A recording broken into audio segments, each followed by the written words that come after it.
बनपुरी गावामध्ये रात्री आमच्या कार्यकर्त्यांच्या सोबत जो प्रकार घडलाय अतिशय निंदनीय प्रकार आहे।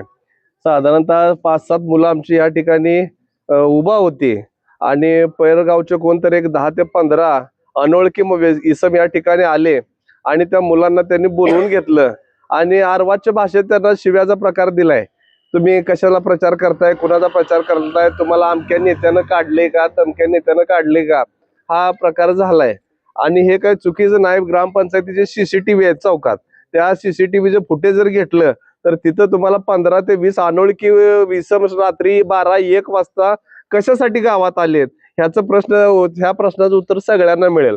राहिली गोष्ट दुसरी, जे धमकावण्याचा प्रयत्न जो चालू आहे, तर पोलीस प्रशासनाला विनंती आहे की अतिशय इथला मतदार जो निंबवडे गणातला, निंबवडे जिल्हा परिषद गटातला मतदार अतिशय दबावाखाली, ह्याच्या लोकांच्या भीती खाली आहे। तर पोलीस प्रशासनाने ह्याच्यात लक्ष घालावं, नाहीतर हे लोक मतदानाला बाहेर निघणार नाहीत। साधारणतः जे आपण बीड वगैरे म्हणतोय तो बीड इथंच व्हायची पाळी आल्या। पोलीस प्रशासनाला विनंती आहे की तुम्ही लक्ष घाला आणि ह्याच्या इथला जो भयभीत झालेला मतदार राज आहे हा बाहेर निघू द्या। त्याचबरोबर इथं जे आमचे सन्माननीय नेते आहेत गोपीचंद पडळकर साहेब, त्यांनाही आहे की विकासावर एकमेकांनी मतं मागा, विकास जो काय तो दाखवा। थोडं दंडुकेशाही असलं जे चालू झालंय, ते आमदार साहेबांना विनंती आहे की असलं काय दांडके लोकांना ते आमच्या बाजूला नाहीत म्हणजे ते विरोधी त्याच बाजूने लोक असणार आहेत। त्यामुळं विकासावर जे त्यांना राजकारण करूया, एकमेकाला भ्या घालणे, भीती घालणे ह्यापोटी काय राजकारण करू नये ही सगळ्यांना विनंती आहे। आणि समस्त धनगर समाज किंवा या निंबवडे गणातील मतदारांना सुद्धा विचार करायची गरज आल्या। असले जर प्रकार झाले, आज माझ्यावर झाले, उद्या तुमच्यावर होणार आहेत, साखऱ्यावर होणार आहेत। भविष्यात राजकारण काय करायचं आहे, काय राजकारण थांबवायचं नसेल तर सरळपणे विरोधकांनी अर्जच भरू नका, त्यांनी सांगू द्या बाबा आमचा मी इथं राजकारण करायला खंबीर आहे आणि त्या पद्धतीने राजकारण होऊ द्या। हे मतदार राजा अतिशय भयभीत झालेला आहे।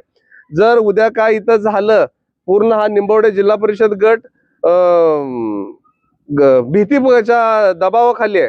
पोलीस प्रशासनाला, कलेक्टर साहेबांना सगळ्यांना विनंती आहे योग्य ती दखल घ्यावी आणि जी लोक मतदार या भीतीपोटी घरात दबकून आहेत, ती जेणेकरून जास्तीत जास्त मतदान होण्यासाठी SRPF किंवा ज्या पोलीस यंत्रणा असतील त्या सगळ्या प्रत्येक गावात सज्ज लावाव्या, तरच हे मतदार बाहेर येतील आणि आपला लोकशाहीचा हक्क बजावतील। अन्यथा ही लोक लोकशाहीपासून वंचित राहतील, यात काही शंका नाही। त्याचबरोबर आता आम्ही थोडंसं म्हटलं प्रेस घेऊन सांगावं तर बाबा जे घडलंय, तर त्या दोघा-चौघा पत्रकारांना सुद्धा आम्ही फोन केलं, पत्रकार टाळतेत। असं समजतं की त्यांच्यापर्यंत बी धमक्याचं फोन गेलेत किंवा ते सुद्धा पत्रकार बी उघड यायला मागणं झालं। म्हणजे इथली प्रचार यंत्रणा अतिशय चुकीच्या स्तराला चालल्या। तर ह्या सगळ्या गोष्टीची गांभीर्यानं पोलीस प्रशासन आणि कलेक्टर साहेबांनी दखल घ्यायची गरज आहे आणि ती घ्यावी अशी मी संपूर्ण या निंबवडे गणातील, निंबवडे जिल्हा परिषद गटातील ग्रामस्थांच्या वतीनं आणि मतदार राजांच्या वतीनं मी विनंती करतोय। रात्री काय झालं, आम्ही 7-8 जण आटपाडला गेलो जेवण करायला। त्यानंतर आला 2 व्हीलरवर आम्ही पुढे इथं आलो आणि आम्ही 2 जण थांबलो ते येईपर्यंत येतं। त्यानंतर 006च्या 2-4 गाड्या आल्या, त्या बाजूला थांबले होते आणि आम्ही काहीच बोललो नाही।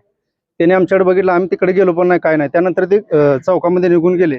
आम्ही म्हटलं आपलं जायचं बाजूने शॉर्टकटमध्ये निघून जायचं, परंतु तिथं परत ना आम्ही ते थांबल्यानंतर परत तिथून पुढे अजून ते 4-5 जण आले, आम्हाला शिवगाळ केली। हे काय म्हटलं आम्ही जातो। त्यानंतर अजून एकदा ते अजून 2-4 आले पाठीमाग त्या मेडिकल जवळ, तिथं आम्हाला बोलले की तुम्हाला काय तानाजी पाटलांना काढले का, तुम्ही राजकारण करता, कशाला करताय, बऱ्याच शिवाय आम्हाला काय काय दिल्या। त्यानंतर अशी पाठीमाग हे केलं, खोपडे उडून आम्हाला सांगितलं। ते आम्हाला ती मनुष्य आम्हाला बघण्याला वाटतो, ते व्हिडिओ त्यांचा एकदा पाठीमाग बघितला होता अधिवेशनात। अशा प्रकारे आम्हाला धमकी दिली निघून जावं म्हणून आम्ही नंतर निघून गेलो। किती जण होतो तुम्ही? आम्ही 2घंच होतो, बाकी मित्र जेव्हा गेले ते येईपर्यंत आम्ही वाट बघत थांबलो होतो। आणि ते 10-12 जण ते बाहेरचेच होते आणि गावातले 2-4 ते चौकात आतपलीकडे होते आणि ते पाठीमाग आमच्या आतमध्ये त्यांनी आमच्याकडे आले। गावातले कोण होते? गावातले 4-5 जण, ते माजी सरपंच महादेव पाटील वगैरे, रेवण पुकळे, ते त्या बाजूला पाठीमाग होते। त्यांनी बाकीचे आमच्याकडे ते लावून दिले, ते काय माहित नाही, ते आम्हाला धमकी द्यायला आमच्याकडे आले ते।